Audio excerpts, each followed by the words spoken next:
저는 목회를 한 40년 하다가 은퇴를 하였는데, 그러니까 장례식을 많이 하게 됐어요. 그런데 제가 어느 날 발인이 뭔가? 발인 예배, 발인식.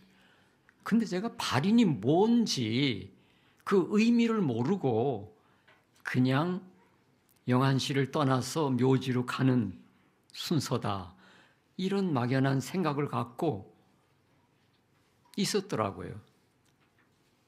한참 안수 목사로 살고 있다가 그런 생각이 들어요. 그래서 국어사전을 새삼스럽게 찾아봤더니 이 발자가 쏠발, 출발한다 할 때 쓰는 발자인데, 그것이 한문으로 쏠발, 쏜다.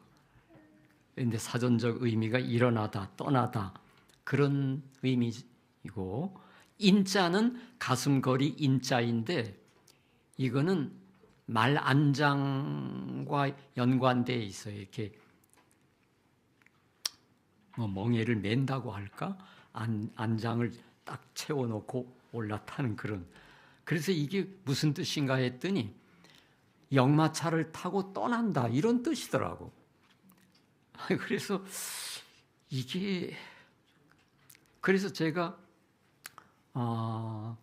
이 시신을, 돌아가신 분의 죽음을 상료에다 싣고 무덤으로 떠나는 것이 발인인데, 그런 의미더라고. 그런데 우리 일생의 목표가 죽어서 무덤으로 가는 것인가?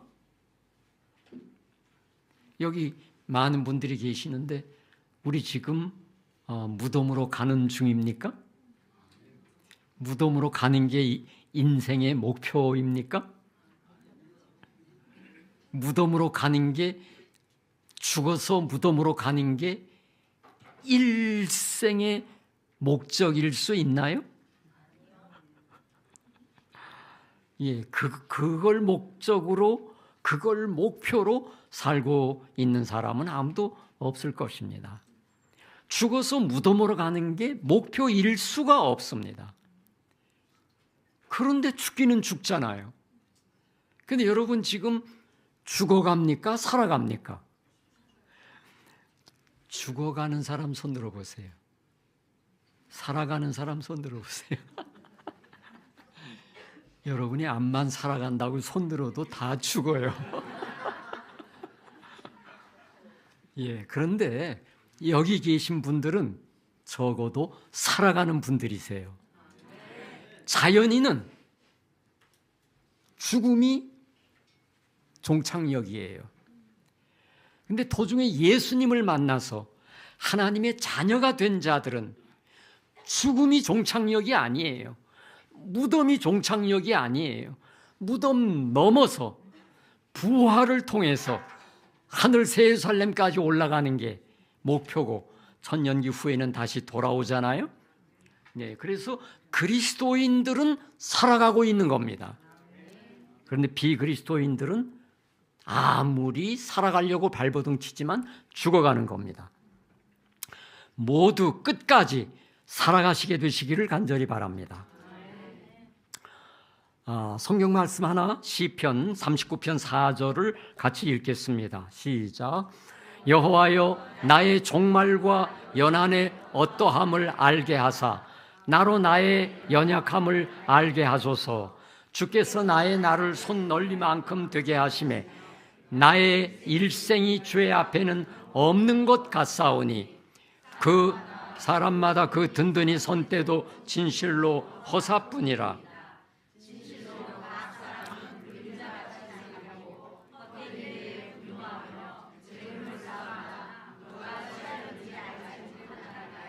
주여, 내가 무엇을 바라리요? 나의 소망은 주께 있나이다. 아무리 열심히 살아도 결국 허무한 구석이 우리 인간에겐 있습니다. 우리 일생이 긴 것 같지만 없는 것 같다. 너무 짧다. 지나고 보면 너무 짧다. 이런 말을 합니다. 근데 나의 날이 손바닥만 하다. 요즘 새로 나오는 번역은 또 한 뼘만 하다 했는데 그게 더 맞는 것 같아요. 그래서 나의 일생이 한 뼘 같아가지고 주의 앞에 영원하신 하나님 앞에선 없는 것 같다. 점 하나 찍기도 어렵다. 보이저 2호라는 그 위성이 인간이 만든 것 중에 가장 멀리 가서 태양계를 벗어날 때 이 지구를 향해서 사진을 찍은 게 있더라고. 보신 분 계시죠? 근데 너무나 작은 점, 아주 포일뚱말뚱하더라고. 이 지구가 그러니 지구가 태양계 경계선에서 찍어보니 지구가 그렇게 작은 점 하나인데 우리는 뭐 점 하나가 될까요? 100년을 200년을 산다 해도 너무 짧은 일생이에요. 그런데 무엇을 바라고들 사는가? 시인은 주여 내가 무엇을 바라리요? 나의 소망은 주께 있나이다. 이렇게 말했습니다. 그래서 내 소망이 정말 무엇인가? 내 일생의 목표가 정말 무엇인가? 일생이라는 게 도대체 어떻게 있게 된 건가? 이런 생각들이 났습니다. 그래서 성경을 읽다 보니까 뭐 창조부터 얘기하고 싶지만 아담이 범죄한 이후부터 좀 생각해 보면 아담이 선악과를 따먹은 후에 너는 흙이니 흙으로 돌아갈 것이니라 이런 말씀을 하셨어요. 그런데 이것은 창세기 2장 17절에 그 선악과를 먹으면 정령 죽으리라 이렇게 말씀하셨는데 3장에 실제로 따먹은 챕터를 다 읽어보면 죽음이란 말이 전혀 안 나와요. 그리고 몇 번 나오는 말은 흙으로 돌아간다는 말이에요. 그래서 저는 2장 17절에서 정령 죽으리라고 한 말은 선악과 따먹은 후에 흙으로 돌아갈 것이라는 말이라고 이해를 하게 됐어요. 죽음은 흙으로 돌아간다는 의미였다는 그 이해하는 게 성서적으로 바르게 이해하는 거예요. 이 죽으면 어떻게 되는지에 대한 오해는 너무 많아요. 그리고 성서적이지 않은 생각이 거의 기독교 구교를 다 점령하고 있어요.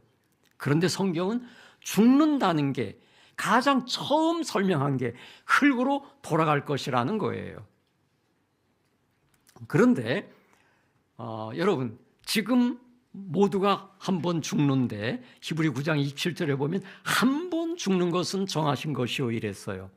그런데 이 한 번 죽는 게 하나님이 죽으라 해서 죽는 겁니까? 하나님이 죽으라 해서 모두 한 번 죽어요? 여기 우리 내가 성은 생각나네. 김 교수님. 예, 제가 보니까 하나님은 죽으라, 범죄한 다음에 죽어라 이러지 않았더라고. 하나님 뭐라 그랬어요? 흙으로 돌아갈 것이니라. 다시 말해서 너 이제 죽을 것이다. 이런 말을 했잖아요. 그럼 이게 무슨 뜻입니까? 죽을 것이다. 흙으로 돌아갈 것이다. 이게 어떤 의미예요? 창세기 2장 17절에 정령 죽으리라고 말씀하셨는데 그대로 된다는 말씀이라고 이해한 게 맞지 않을까요? 하나님 말씀대로 된다는 의미 아닙니까? 먹으면 정령 죽으리라 그랬는데 흙으로 돌아가는 게 죽음이에요. 그런데 그렇게 될 것이다 이 말은 성경 말씀대로 그대로 될 거야 이 말이죠. 하나님이 흙으로 돌아가라고 말씀하신 분 아닙니다. 그렇게 될 거라고 말씀하신 거예요. 왜냐하면 하나님이 창세기 2장 17절에 말씀하신 대로 그렇게 죽어서 흙으로 돌아갈 것이다. 그 말이죠. 그럼 여기에서 굉장히 중요한 게 성경 아닙니까? 하나님 말씀이 얼마나 중요한지 아시겠습니까? 선악과 따먹던 때로부터 재림 전까지 이 지구상의 모든 사람들의 운명이 이 성경 말씀으로 결판이 날 것입니다. 성경 말씀 따라가는 게 재림교회입니다. 성경 말씀이 우리 믿음의 기초입니다.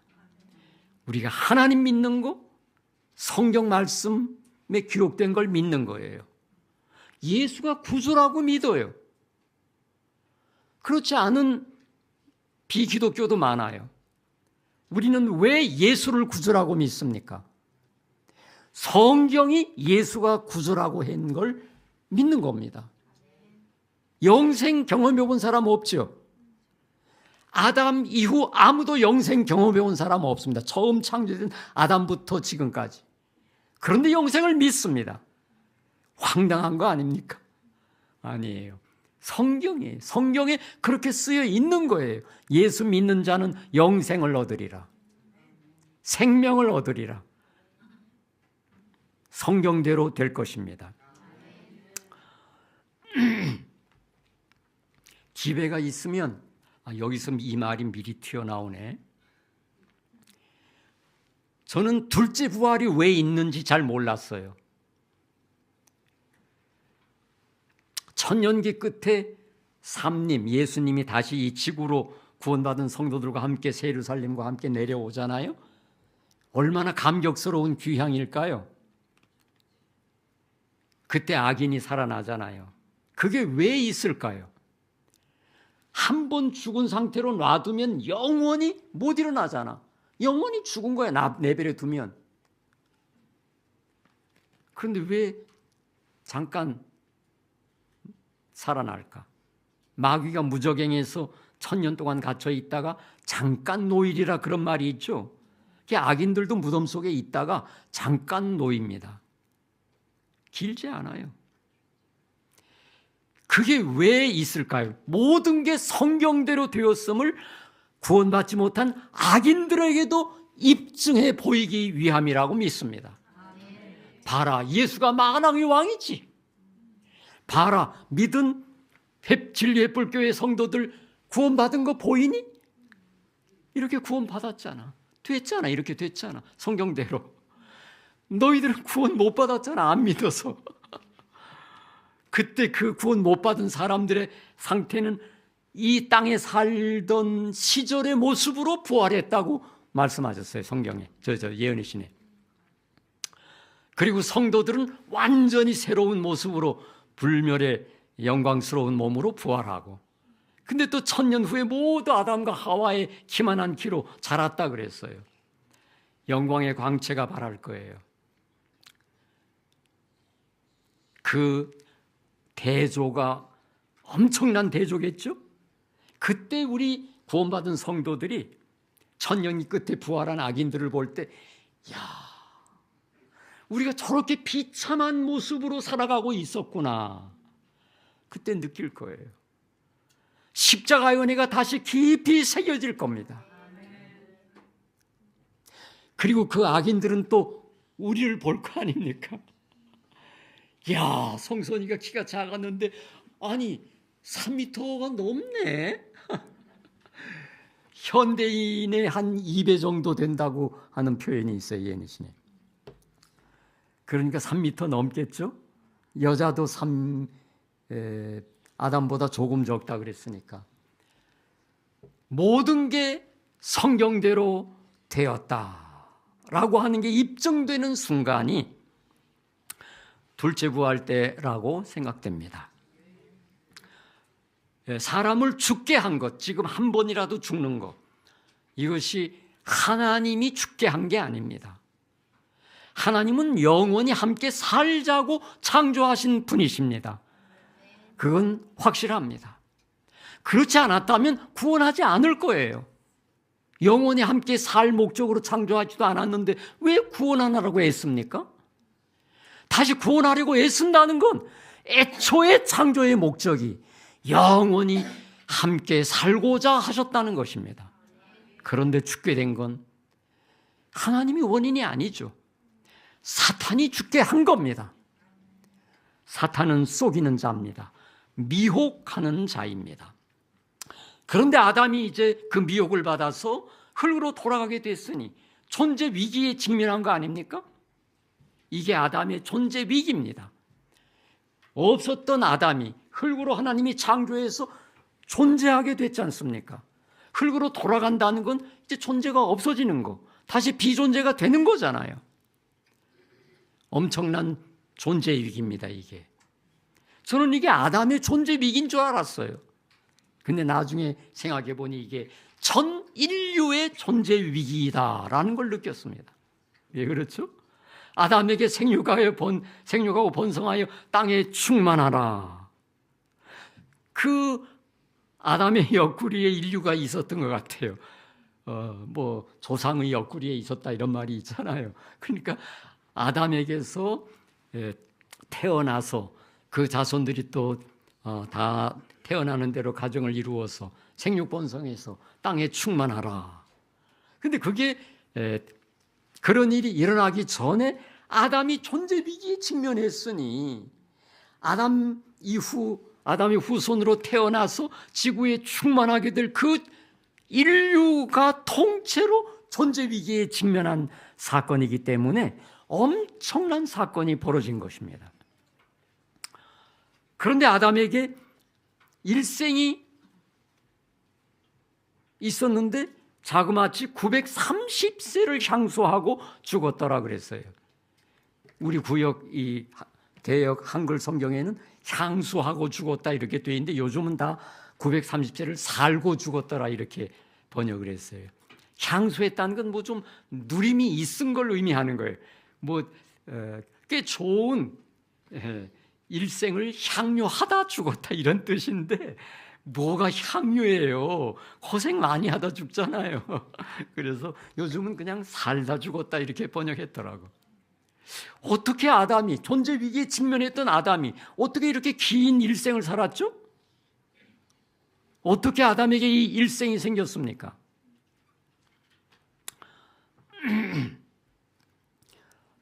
창세기 3장 21절 다 같이 시작.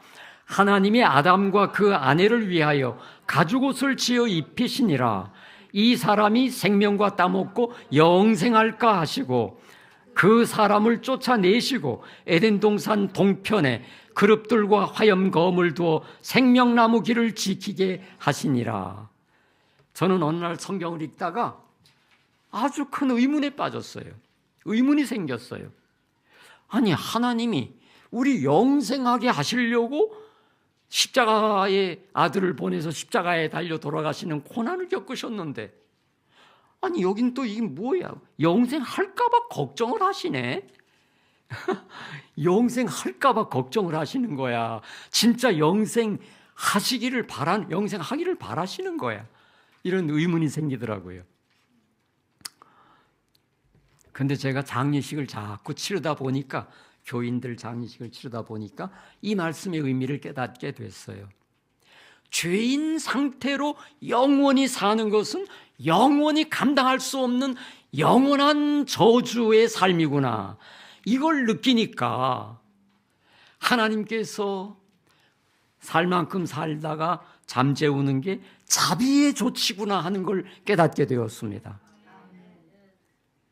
만일 이런 조치가 없었다면 집집마다 사람 노릇 못하고 숟가락질도 못하고 말도 못하는 죽은 시체 같은 어른들이 얼마나 많을까요? 그걸 감당할 효녀가 있을 수 있을까요? 불가능하죠. 장병에 효자 없다는 말이 있어요. 나는 이것이 무한한 죄인에 대한 자비의 조치인 걸 알았어요. 생명과에 접근 못하게 하고 쫓아내어서 쫓아냈긴 했지만 생명의 길, 생명나무로 가는 길, 그 길은 계속 보존하셨어요. 차단만 한 것이 아니라 보존도 하셨다는 의미로 이해가 됩니다. 그런데 이 가죽옷을 입힌 다음에 아담이 쫓겨나서 930세를 살다 죽었잖아요. 그러니까 아담에게 일생은 가죽옷을 입혀주시는 하나님에 의해서 생겨났는데 존재 위기에 직면했던 아담에게 일생은 가죽옷을 입혀줄 때 생긴 거라고 믿습니다. 그 가죽옷을 입혀준 게 뭡니까?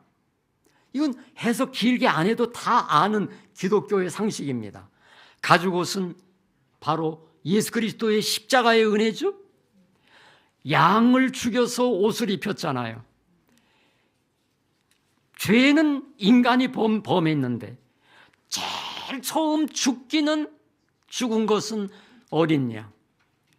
요한계시록 13장 8절에 창세 이후로 죽임을 당한 어린 양. 바로 십자가에 달려 돌아가신 예수 그리스도입니다. 이 가죽옷을 입혀준 건 십자가의 은혜를 입혀서 아담에게 삶의 기회를 줬다는 것입니다. 모든 사람의 일생은 어머니가 준 게 아닙니다. 어머니 아버지가 준 게 아니라 십자가의 은혜로 주어진 일생입니다. 공산당 무신론자들도 그 일생은 십자가의 은혜로 주어진 것이 맞다고 믿습니다. 그런데 무엇하라고 이 일생을 주었을까요? 아담에게 왜 이런 일생을 주었을까요? 여러분과 저에게 무엇하라고 일생을 주었을까요? 여기에 일생의 목적이라는 제목의 질문을 제가 던진 것입니다. 여기 교육이라는 책 15쪽 또 부조와 선지자 63쪽 읽어보면은 같은 말이 나오는데, 무한한 자비, 범죄한 인간 이제 죽게 내버려 두지 않았다. 무한한 자비와 사랑 가운데서 구속의 경륜을 세우시고 생명에 대한 유예의 은혜가 주어졌다. 아담의 생명에 유예 기간을 주셨다는 겁니다. 유예 기간을 은혜로 주었대요. 구속의 경륜 가운데서 이게 가죽옷을 입혀주시면서 양 한 마리가 죽는 십자가의 은혜를 통해서 인간에게 어떤 기회가 주어지는 것입니다. 죽음을 좀 지연시키는 기간, 그것이 아담에게 일생이었어요.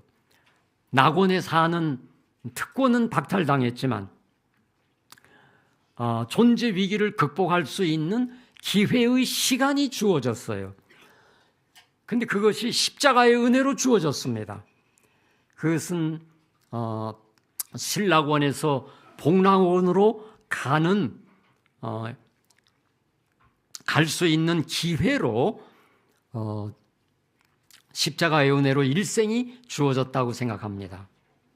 그것이 성경의 가르침입니다. 그러면 이 주어진 일생 동안에 뭘 하라고 주신 거예요? 이 유예로 준 생명 일생을 사는 기간을 뭘로 활용하라고 십자가의 희생까지 하면서 일생을 준 겁니까? 재충성할 기회를 준 거죠.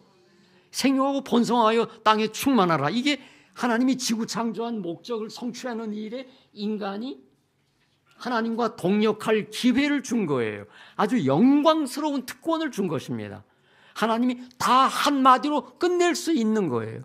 그러나 인간에게도 동참할 기회를 주었는데, 이것이 우리는 지금 하기 힘들어하는 선교 사업 이런 거지만은, 그러나 그것은 사실은 우리에게 하나님의 위대한 창조 사업, 그 목적을 이루는 일에 동참할 수 있는 기회를 주었다고 하는 관점에서 볼 때 아주 영광스러운 특권을 주신 거라고 믿습니다.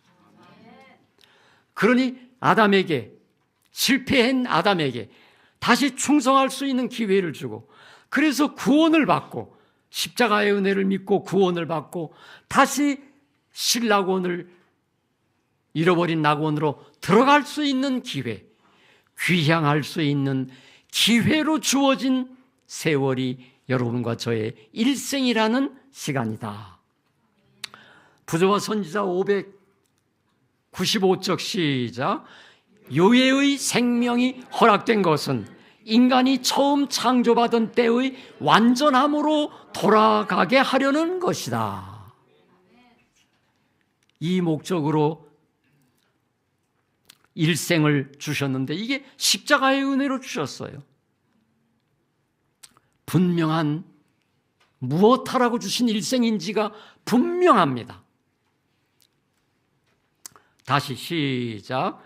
땅이 구원받은 자들의 영원한 거처가 될 때 땅이 창조된 본래의 목적이 성취된다. 각시대의 대쟁투 674쪽에 있는 말씀이에요. 그리고 계속 읽으면 그때 우리 부활하는 장면이 나오고, 그 다음에 우리가 다 아담과 하와의 키만한 키, 처음 창조되었던 그 완전한 모습으로 모두가 자란다는 말씀이 있어요. 처음에는 이 땅에 살던 키만한 키로 나온대요. 우리도 변화된 몸으로 나오지만 키는 고만한 키로 나온대요. 그러니까 저도 부활할 때는 작은가 봐요. 그렇지만 언제인지는 모르겠는데 모두 완전하게 창조된 아담과 하와의 키만한 키로 자란대요. 지금 작다고 깔보면 안 돼요. 다 엄청나게 클 거예요. 아주 멋진 미남 미녀들이 될 것입니다. 그래서 일생을 주신 목적, 십자가의 은혜로 주신 일생을 주신 목적이 결국은 완전히 성취됩니다. 구원과 영원한 귀향이 십자가의 은혜 안에서 완전히 성취될 것입니다. 여기에서 제가 구원의 목적이라는 우리가 뭐 모르는 말씀 제가 하는 거는 하나도 없어요. 근데 의외의 곳에서 제가 이 구원의 목적과 관련된 성경 구절을 읽게 됐습니다. 레위기 11장 하면 뭐죠? 우리 재림교인들 잘 아는 거. 건강, 건강법칙. 근데 그 레위기 11장 45절에 이런 말이 나와요. 내가 네 하나님이 되려고 너희를 에집트 땅에서 인도하여 냈다. 하나님이 우리의 하나님이 되려고 에집트 땅에서 이스라엘 백성을 구원했고 우리를 구원했대요. 그런데 25장 38절에 보니까 목적이 하나 더 나오더라고. 38절 읽어보겠어요. 다 같이 시작. 나는 너희 하나님이 되려고 또 가나안 땅을 너희에게 주려고 에집트 땅에서 인도하여 낸 네 하나님 여호와라. 여기 두 가지가 나왔어요. 저는 레위기에서 이런 구절을 읽은 것이 매우 새삼스러웠어요. 첫째는 네 하나님이 되려고 너를 구원한다. 두 번째는 가나안 땅을 너희들에게 주려고 구원했다. 이렇게 두 가지 목적을 말씀하셨어요. 그러니까 십자가의 은혜로 아버지가 된다는 게 부자 관계가 회복되는 거예요. 내 하나님이 되려고 한다는 말은 내 아버지가 되려고 한다는 말과 같아요. 그래서 부자 관계가 회복되고 그 다음에 낙원 주민의 권리를 박탈당했는데 그 낙원 주민의 권리가 다시 회복되는 거예요. 이 두 가지 관계가 회복되게 해서 아버지와 인류의 관계가 영원하게 하고자 하는 이런 목적이 이 구원의 목적으로 기록되어 있는 것을 보게 되었는데, 이것이 궁극적으로 어떻게 성취되나? 우선 역사적으로 보면은 이스라엘 백성들이 여호수아 시대에 가나안 땅에 들어가서 가나안을 완전히 점령하고 다 분배도 끝났죠. 그러니까 가나안 땅을 준다는 말이 역사적으로 성취됐어요. 그런데 요한계시록 21장에 보면은 1절서부터 7절까지 다 읽지는 못하더라도 내가 새 하늘과 새 땅을 보니, 그리고 5절에 내가 만물을 새롭게 하노라. 이제 다 이루었다. 6절에 그렇게 말했어요. 그냥 이루었도다 이렇게 번역된 성경도 있는데, 공동번역 성경을 보면 이제 다 이루었다, 마침내 다 이루어졌다, 이런 의미로 번역이 된데 저는 이 번역이 더 좋습니다. 그리고는 7절에 이기는 자는 이것들을 유업으로 받고 나는 그의 하나님이 되고 그는 내 아들이 되리라. 여기에 아까 레위기에 말한 구원의 목적 두 가지가 궁극적으로 성취된 장면이 보이지 않습니까? 이것들을 유업으로 받으리라.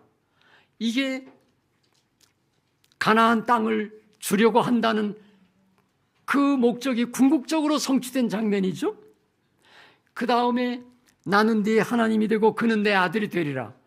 이것이 하나님과 인류 구원받은 성도들 간의 부자 관계가 영원히 회복된 상태 아닙니까? 이렇게 궁극적으로 구원의 목적은 성경이 말한 대로 분명히 이루어질 것입니다. 약 6천여 년, 6, 7천 년 이렇게도 말하죠. 진화론적으로 진화론에 물먹어가지고 수억 년이라고 말하는데 저는 그건 안 믿어요. 약 6천여 년 동안의 세월이 지나는 동안에 십자가 은혜로 주신 이 구속의 구원의 목적이 모두 성취됩니다. 제가 성경을 읽다가 이사야 9장 6절을 읽고 깊은 감동을 받았습니다. 거기서 영존하시는 아버지, 내 아버지를 발견했어요. 뭐라고 했냐면 한 아기가 우리에게 낳고 한 아들을 우리에게 주신 바 되었는데 그 이름은 기묘자라, 전능하신 하나님이라, 평강의 왕이라, 영존하시는 아버지시라, 이런 말이 나와요. 근데 여기에서 저는 영존하시는 아버지시라, 고린도전서 8장 6절에 있는 말씀에 보면은 우리에게는 한 하나님 곧 아버지가 계시니 만물이 그에게서 났고, 우리에게 한 하나님이 계시다. 그 하나님이라는 말이 곧 아버지라는 의미다 이것입니다. 그러고 보면 모든 만물의 생명은 아버지가 줍니다. 어머니가 생명의 씨를 주질 못해요. 아버지가 돌아가시고 나면 더 이상 그 어머니에게서 자녀가 나지 못해요. 자녀의 씨, 생명의 씨를 주시는 분은 아버지였어요.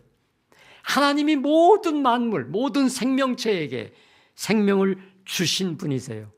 그래서 예수님은 새들에게도, 새들의 아버지도 하늘에 계신 아버지라 그러고 들에 핀 꽃들도 아버지가 하나님이시라 그랬어요. 그러니 너희 일가보냐, 너희는 얼마나 더 귀하냐, 나는 너희들에게 얼마나 더 귀한 아버지냐, 이런 의미잖아요. 그런데 예수님을 한 아기로 태어나는 모습을 예수님이 태어나기 약 700여 년 전에 이사야가 예언하면서 아기 모습으로 태어났지만 실상은 그분이 전능하신 하나님이시고 영존하시는 아버지시라. 저는 예수님이 영존하시는 아버지시라는 말씀에 깊은 감동을 받았어요. 왜냐하면 제가 아버지를 모르고 어린 시절을 자랐거든요. 아버지를 본 기억이 안 나요. 사진도 남은 게 없어요, 우리 집에. 그래서 난 아버지에 대한 기억이 전혀 없어요. 아버지가 나를 안아주었는지 어떤 이런 기억이 전혀 없어요. 그래서 아버지가 슬픈 줄도 몰랐어요. 형제는 우리 어머니가 10남매를 낳기 때문에 형제는 많았으니까 외롭진 않았던가 봐요. 6.25 끝나고 5명 남았어요. 그렇지만 5명하고 계속 살았으니까 외로운 걸 잘 모르다가 고등학교 입학할 때 어머니가 입학금 만들어 주느라고 애를 쓰는 거예요. 그래서 그때 여러 말을 하면서 입학금을 줬기 때문에 제가 너무 그때 아버지 생각이 불쑥 나는 거예요. 그래서 입학금 준 걸 내가 땅바닥에다 팽개치고 도로 갖다 줘. 난 안 갈 거야. 난 이제 뭐가 될지 몰라. 그리고 내 방에 가서 이불을 뒤집어 쓰고 엉엉 울면서 아버지, 아버지, 왜 내 좀 살다가 내 고등학교 입학하는 입학금도 좀 주고 그렇게 돌아가시지, 왜 일찍 돌아가셔가지고 날 이렇게 힘들게 하냐고. 저는 38 이북에 살았어요. 6.25 끝난 다음에 지금 수복된 곳이에요. 그 기사몬리라는 하조대 근처에 38선이 있잖아요. 38선 바로 위에 한 5분 거리 북쪽에 살았기 때문에. 그런데 우리 아버지가 6.25 바로 1년 전 6월 1일 날 돌아가셨어요. 남침 훈련한 인민군 박격포를 보리밭에서 보리배에다가 맞았어요. 그래가지고 양양군 손양면 소재지에 있는 인민병원에 갔는데 원장이 우리 큰형님 친구래요. 그런데 마침 어디 출타를 하고 없어가지고 그냥 밤새도록 피를 흘려가지고 이튿날 6월 1일 날은 49살에 돌아가셨어요. 그러니 제가 그런데 그 아버지 없는 슬픔이 그때 고등학교 입학하려고 어머니가 돈 꼬았을 때 그때 아버지가 없는 슬픔이 울컥 해가지고 막 한 번 땡깡을 부렸었죠. 그런데 내가 예수를 믿고 영존하시는 아버지 예수가 내 아버지인 걸 알게 된 거예요. 예수님을 내 아버지로 받아들인 이후 나는 다시 아버지 없는 슬픔을 느끼지 않았습니다. 예수님이 창조주 구주이시고 나의 하나님이시고 나의 아버지이십니다. 이 구원의 목적이 궁극적으로 요한계시록 21장에 성취됩니다. 요한복음 16장 28절에 보면 인생의 길에 대해서 예수님이 이런 말씀을 하셨습니다.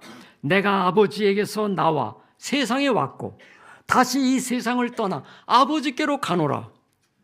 우리도 어딘가에선 왔고 어디론가 가잖아요. 이건 역사적인 인생 질문 아닙니까? 모든 사람들이 사춘기를 지나면서 한 번씩 하는 정말 본질적인 인생 문제에 대한 질문 아닙니까? 그런데 예수님께서 내가 하나님 아버지께로부터 나서 세상에 왔다가 다시 아버지께로 이 세상을 떠나서 간다. 이게 정로인 거예요. 이게 예수님처럼 다시 아버지께로 돌아가는 게 정로 아닙니까? 근데 로마서 3장 23절인가에 보면은 모든 사람이 죄를 범하였음에 하나님의 영광에 이르지 못하더라. 로마서 11장 맨 끝절에 보면은 모든 만물이 하나님께로부터 나서 다시 하나님께로 돌아간다. 이는 거기에 영광이 세세토록 있기 때문이다. 모든 만물의 소원이 아버지께로 돌아가는 거예요. 여러분 로마서 8장 한번 읽어보세요. 모든 피조물이 단식하며 고대하는 게 있는데, 목을 빼놓고 기다리는 게 있는데 그게 하나님 아들들이 나타나는 것이다. 그리고 썩어짐의 종로로 타던 삶에서 해방되고 영광의 자유에 이르는 것이다. 이런 말씀을 했어요. 나는 어떻게 이 피조물들이, 나무들이나 식물들이 어떻게 하나님의 아들들이 나타나기를 기다리는지 너무 신비해요. 그리고 바울이 어떻게 이 식물들이 무슨 기다림이 있다는 걸 깨달았는지 그것 참 신기해요. 그러나 모든 만물이 하나님의 아들들이 이 땅을 차지하고 살 날을 기다린다는 거예요. 왜냐하면 죄인들에게 이 세상 피조물들이 너무 시달림을 받고 너무 많이 피를 흘리고 잡아먹힘을 당하고 고난을 많이 겪는데 악한 인간들 때문에 그 고난을 겪잖아요. 그들이 언제 선악과 먹었나요? 우리 때문에 고난의 세월을 살고 있는 거잖아요. 그런데 그들이 해방의 날을 기다리고 있답니다. 아버지께로 가는 게 바른 길이에요. 그게 의로운 길이에요. 누가복음 15장 읽다 보면 탕자가 나오죠. 아버지를 떠났죠. 그런데 호랑방탕하다가 양식 떨어져서 한계 상황에 직면했을 때, 다시 말해서 죽음에 직면했을 때, 그때서 아버지 생각이 나가지고, 아이고 우리 아버지 집에는 머슴들도 배부르게 먹고 사는데 나는 그저 부잣집 아들인데 나이가 왜 여기서 이렇게 죽어가고 있지? 이거 말이 안 된다. 그래서 아버지께로 돌아가면 살 것 같은데 아버지 아들이라고 할 면목이 없어. 여러분 면목이 좀 있습니까? 그래서 돌아가기로 결심은 하고 돌아가면 아버지한테 나를 머슴의 하나로 받아주소서 이럴 작정을 하고 돌아간다 그랬잖아요. 근데 돌아가니 어떻게 했습니까? 이에 일어나 아버지께로 돌아가니라. 그랬더니 아버지가 어떻게 하고 있었어요? 탕자가 전혀 몰랐던 사실, 나간 날로부터 그날까지 돌아오기를 기다리고 있었다는 사실, 목을 끌어안고 이 내 아들은 죽었다가 살았으며 잃었다가 찾았노라, 얻었노라. 이야, 얼마나 방탕했습니까? 아들 가치가 다 사라졌는데도 불구하고 어떠다 까먹었냐 질문 하나 안 하고 너 이게 무슨 꼴이냐 이런 말 한마디 안 하고 예, 내 아들 아버지께로 가는 게 사는 길이고 의로운 길입니다. 그리고 제가 성경을 보니까 요한복음 16장에 보니까 이런 말이 나오더라고. 성령이 오시면, 보혜사 성령이 오시면 죄에 대하여, 의에 대하여, 심판에 대하여 너희들을 가르쳐 줄 거다. 그런데 죄에 대하여라 하면 나를 믿지 않는 것이요, 의에 대하여라 하면 내가 아버지께로 가니, 아버지께로 내가 가는 거가 의의 길이에요. 우리가 지금 하나님 아버지께로 가는 게 의로운 길, 사는 길, 영원한 생명의 길로 가고 있는 겁니다. 절대 다시 나가지 마시길 바랍니다. 근데 또 놀라운 사실은 침례, 베드로는 침례가 구원의 표다. 베드로전서 3장 21절에 말했잖아요. 구원하는 편이 곧 침례라. 예수의 부활하심으로 말미암아, 부활하심으로 말미암아 이제 너희를 구원하는 편이 곧 침례라. 몸을 씻는 것이 아니고 선한 양심이 하나님을 향하여 찾아가는 것이다.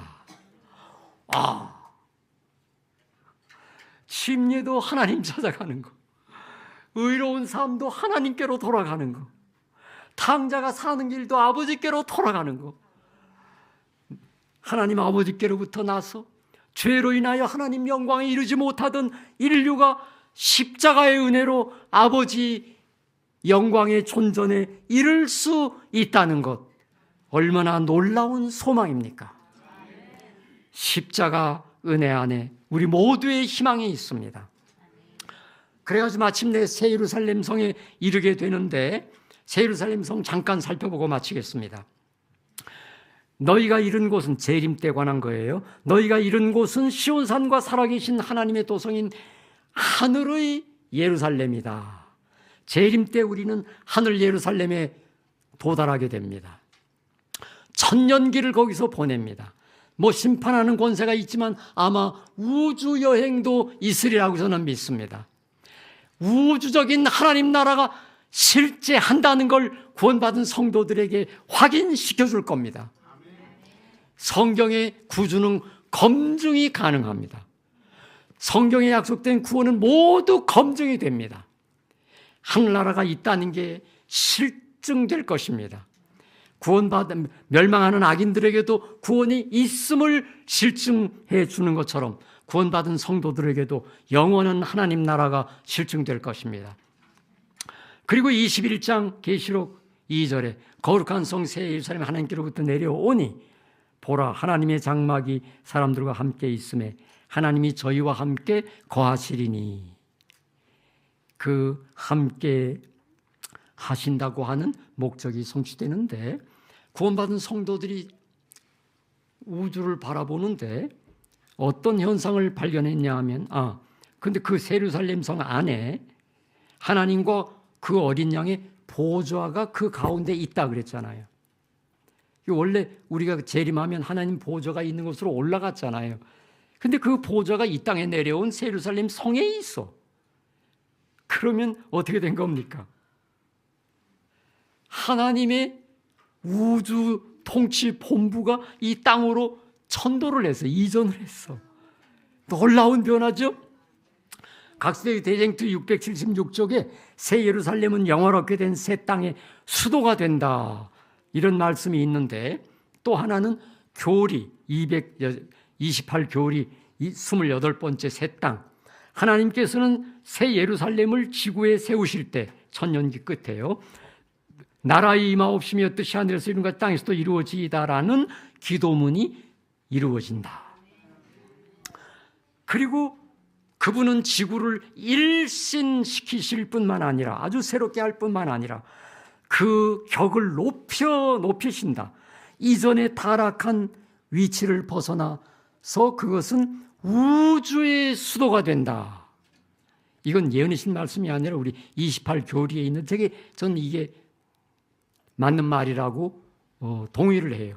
왜냐하면 하나님 보좌가 이 땅에 내려온 새 예루살렘으로 내려왔잖아요. 하나님 보좌가. 그래서 이 지구가 우주의 수도가 된다는 것입니다. 그 영원히 행복한 새 예루살렘 성, 우주의 수도, 거기 주민이 된 성도들은 이 땅에서 구원받은 성도들이죠. 이 영원한 새 예루살렘 성 주민으로 입주하게 된 성도들은 한국식으로 말하면 구원받았다는 말보다 팔자 고친 사람들이다. 엄청나게 팔자 고친 사람들이다. 얼마나 놀라운 십자가의 은혜입니까? 진리의 뿔교회 모든 교우들, 인터넷으로 듣던 지금 여기서 듣던 여러분 모두 팔자 고친 사람들입니다. 한번 복창해 볼까요? 나는 팔자 고친 사람이다. 이건 사실입니다. 이게 얼마나 영광스러운 사실인지 잠시 후에 확인될 것입니다. 그런데 창조와 구속, 이 목적이 동일하다 한 것을 알게 됐어요. 에베소 2장 10절에 선한 일을 위하여 지으셨다, 이런 말이 나와요. 근데 디도서 2장 14절에는 예수님이 우리를 대신하여 자신을 주심은 모든 불법, 죄에서 우리를 구속하여 선한 일에 열심하는 친 백성이 되게 하려 하심이라. 왜 지으셨는가? 영광스러운 특권을 누리게만 하는 것이 아니고 내 일에 좀 동참도 해라, 내 일도 좀 같이 하자, 이런 의미로, 선한 일 좀 같이 하자, 이런 의미로 지으셨다는 거예요. 자, 우리 지금까지 구원의 영광스러운 특권들, 궁극적인 특권을 확인해 봤습니다. 그럼 우리가 남은 여생 사는 동안에 이 선한 일에 좀 동참해야 되지 않을까요? 그래서 일생은 십자가의 은혜를 주신 충성할 기회다. 빨리 시내의 골목과 길과 산울가로 나가서 사람들을 데려다가 내 집을 채우라 그랬는데, 가난한 사람이든 저는 사람이든 눈먼 사람이든 가리지 말고 사람이거든 무조건 데려다가 채우라 그랬잖아요. 이 사람의 모든 문제는 부활 때 재창조의 능력으로 다 해결되기 때문에 이 땅에서의 장애는 전혀 문제가 되지 않습니다. 누구든지 사람이거든 데려다 내 집을 채워라. 이게 생육하고 번성하여 땅에 충만하라, 그 목적 아닙니까? 동일한. 그러니까 생육하고 번성하여 땅에 충만하라, 이게 복을 주어 가라사대라고 한 말이에요. 이게 복입니까? 수고입니까? 이게 복이에요? 고생이에요? 하나님 아버지와 동역하는 영광스러운 사명을 받드는 것이기 때문에 이것은 영광스러운 축복입니다. 이 진리횃불 교회가 엄청난 사업을 하고 있어요. 문서들을 나누어 주는 게 큰 외침에 해당하는 일이라고 와이프는 말씀하셨어요. 하루에 1000명씩 큰 추수가 일어날 때 그 중에 대부분의 사람들이 미리 주어진 인쇄물을 읽은 가마로 돌아오게 되는 거라고 말씀하셨어요. 그러므로 이 진리횃불 교회 김대성 목사가 하는 이 일은 이미 큰 외침 활동이라고 저는 믿습니다. 그래서 결국 각시대의 대쟁투 614쪽에 보면 주님의 백성의 수요가 찼다. 사탄과 그의 천사들의 타락으로 생긴 빈자리는 주님께서 구속하신 자들로 채워질 것이며 하늘은 승리할 것이다. 결심하십시다. 시작. 내가 나의 아버지의 일을 하여야 할 줄 알지 못하셨나이까. 여러분, 이 말은 내가 나의 아버지 집에 있어야 할 줄을 알지 못하셨나이까에 대한 또 다른 번역인 거예요. 한글 킹 NIV에도 My father's business 이렇게 말했잖아요. 내 집에 있어야 될 줄 알지 못하셨나이까. 12살 때. 우리는 지금 많이 나이가 들었죠. 그러니 우리는 벌써 아버지 집에 있어야 될 줄 알아야 되는 거죠. 이 아버지 집을 나가면 안 될 줄 알아야 되죠. 두 번역을 합쳐서 한번 결심을 해보겠어요. 내가 내 아버지 집에 있어야 될 줄을 알지 못하셨나이까? 내가 내 아버지의 일을 하여야 할 줄 알지 못하셨나이까? 우리 진리의 뿔교회 성도 여러분, 아버지의 집, 이 하나님의 교회, 마지막에 내 교회라고 할 수 있는 하나님의 계명과 예수 믿음을 지키는 예수의 증거를 가진 이 재림교회, 죽을 때까지 출입하며 살다가 그리고 아버지의 일을 받들고 봉사하면서 살다가 모두 아버지 집으로 영원히 돌아가시게 되시기를 간절히 바라고 말씀 마치겠습니다.